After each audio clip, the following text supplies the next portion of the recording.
Learning একাডেমিতে সবাইকে স্বাগত। আজকে দেখো ক্লাস 6-এর লেসন 8-এ যে স্টোরিটা রয়েছে goodbye to the moon, Monica হিউজেসের লেখা, এর আমরা পার্ট 1টা ওয়ার্ড বাই ওয়ার্ড আজকে আলোচনা করব। তাহলে দেখো বলে Monica Hughes 1925 to 2003 was a Canadian author. Monica Hughes কে ছিলেন? একজন কানাডিয়ান লেখক ছিলেন। Who is specially known for her books on science fiction. সে কিসের জন্য বিশেষভাবে পরিচিত ছিল? সায়েন্স ফিকশন বইয়ের জন্য সে বিশেষ পরিচিত ছিল। বলছে she also wrote adventure and historical novels. সে আবারও লিখেছিলেন কি অ্যাডভেঞ্চার এবং হিস্ট্রিক্যালের উপরে কি লিখেছিলেন? উপন্যাস লিখেছিলেন। The text Goodbye to the Moon is an adaptation from one of her popular works of science fiction. এই যে আমাদের পাঠ্যটা এটা অ্যাডাপ্টেশন করা হয়েছে, অর্থাৎ এটা একটা অ্যাডাপ্টেশন, একটা অভিযোজন কোথা থেকে না, তারই বিখ্যাত একটা কাজ রয়েছে সায়েন্স ফিকশন থেকে। অর্থাৎ সায়েন্স ফিকশনের একটা বিখ্যাত তার জনপ্রিয় কাজ থেকে এই আমাদের পাঠ্যটা কিন্তু অ্যাডাপ্টেশন করা হয়েছে। এরপর দেখো বলছে I sat in the dark view room of the space station. বলছে আমি বসেছিলাম সেই অন্ধকার ভিউ রুমে, কোথাকার? স্পেস স্টেশনে, অর্থাৎ স্পেস স্টেশনের আমরা অন্ধকার ভিউ রুমে আমি বসেছিলাম। I looked out at the earth. আমি তাকিয়েছিলাম ওই পৃথিবীটার দিকে। ইট ওয়াজ সামহোয়াট ফ্যামিলিয়ার টু মি। এটা কোনোক্রমে বা কোনোভাবে এটা আমার কাছে পরিচিত। ফ্যামিলিয়ার মানে এখানে পরিচিত। বুঝে there was a small photograph of the blue planet in our drawing room. There was a small photograph, বলছে এখানে একটা ছোট ফটোগ্রাফ রয়েছে বা ছোট ফটো ছিল। কোথায়? Blue planet, of the blue planet মানে সবুজ রঙের বা নীল রঙের নীল গ্রহের একটা ফটো ছিল। কোথায়? ইন আওয়ার ড্রয়িং রুম, আমাদের আঁকার রুমে নীল গ্রহের একটা ফটো কিন্তু ছিল সেখানে। এরপর দেখো বলছে কেপলার মাস্টার ম্যান। বলছে কেপলার মাস্টার ম্যান, বলছে আমি Kepler master man was born on the moon 15 years back. বলছে আমি চাঁদে জন্মেছিলাম 15 ইয়ার্স ব্যাক মানে 15 বছর আগে পিছনে। বলছে my mother had been dead 5 years ago. বলছে আমার মা মারা গেছে 5 বছর আগে। She had told me stories about the earth. সে আমাকে বলে গিয়েছিল কি? স্টোরিজ অ্যাবাউট দ্য আর্থ, পৃথিবীর বিভিন্ন গল্প সম্পর্কে সে আমাকে বলে গিয়েছিল। বলছে দ্যাট এক্সাইটিংলি আননোন প্লেস মানে কি? সেগুলি খুবই উত্তেজনামূলক অপরিচিত জায়গা ছিল। সেগুলো সম্বন্ধে কী করেছিল? আমার মা আমাকে বলে গিয়েছিল।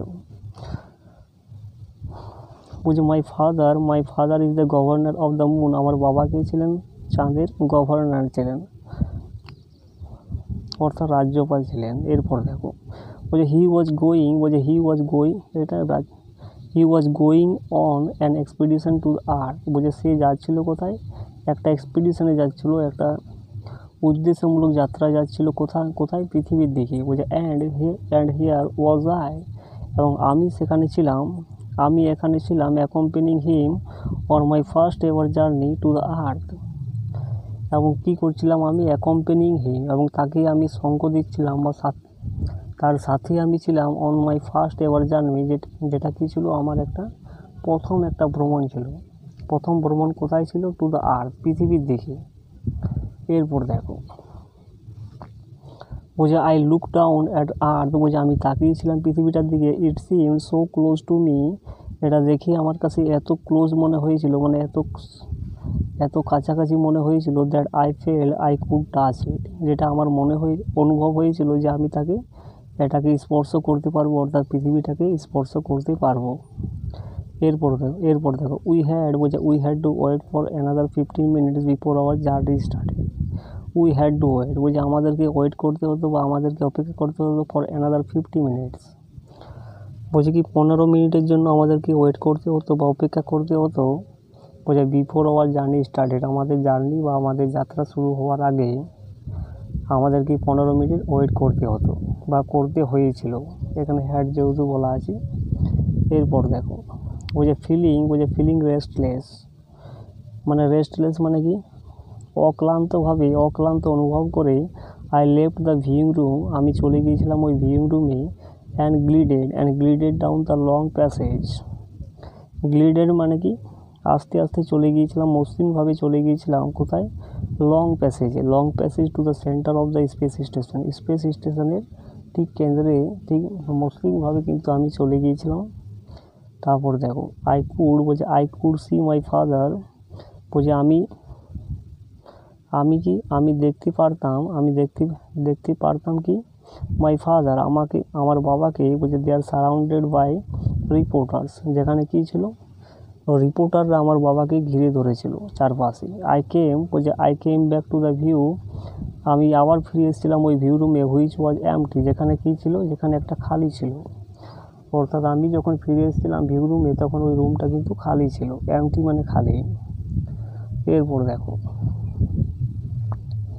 বলছে I looked out into space, তারপর আমি তাকিয়েছিলাম স্পেসের দিকে, অর্থাৎ মহাকাশের দিকে। বলছে মাই মুন, আমার চাঁদটা, my home appeared very small now, অর্থাৎ আমার চাঁদটা, আমার ঘরটা কিন্তু উপস্থিত হয়েছিল বা মনে হয়েছিল খুবই ছোট। এখন অর্থাৎ খুবই ছোট মনে হয়েছিল আমার মনটা বা আমার চাঁদটা বা আমার ঘরটা। এরপর দেখো বলছে অ্যাট হোম, বলছে বাড়িতে, the kids would be getting ready for the party, বাড়িতে কী হয়েছিল, কিডস বলছে ছোটো ছোটো বাচ্চারা উড বি গেটিং রেডি মানে কি, মানে প্রস্তুত হতো কিসের জন্য, ফর দ্য পার্টির জন্য। বলছে there is always been a party at sunrise, বলছে সেখানে কি সূর্য ওঠার সঙ্গে সঙ্গে পার্টি কিন্তু অলওয়েজ হতো, বা অলওয়েজ বিন এ পার্টি মানে কি সূর্য ওঠার সাথে সাথে কিন্তু একটা পার্টি শুরু হতো সেখানে। The sun rose only 12 or 13 times a year, সূর্যটা কী হতো না 12 বার বা 13 বার এক বছরে কিন্তু উঠেছিল বা উঠতো, রোজ মানে উঠেছিল। বলছে so it was something special for us, সেই জন্য কী ছিল, এটা স্পেশাল ছিল মানে কি এটা পার্টিকুলার ছিল আমাদের কাছে। বলছে the Sunlight crept slowly across the surface of the moon, তারপরে কী হলো, সানলাইটটা, সূর্যের আলোটা ক্রেপ্ট স্লোলি মানে আস্তে আস্তে চলে গেল কোথায়, across the surface of the moon, ওই মুনের সারফেস বা মুনের ওই উপরিতলের দিকে ওই সানলাইটটা আস্তে আস্তে চলে গেল। আনটিল ফাইনালি নাইট ওয়াজ গন, যতক্ষণ না ওই রাত্রিটা নেমে এলো ততক্ষণ না কী হলো, সানলাইট মানে সূর্যের আলোটা আস্তে আস্তে কিসের দিকে চলে গেল, চাঁদের উপরিতলের দিকে। তো এই হয়ে গেল। তো ভিডিওটা ভালো লাগলে চ্যানেলটাকে সাবস্ক্রাইব করো এবং পাশের বেল আইকনে প্রেস করে রাখো পরবর্তী নোটিফিকেশনের জন্য।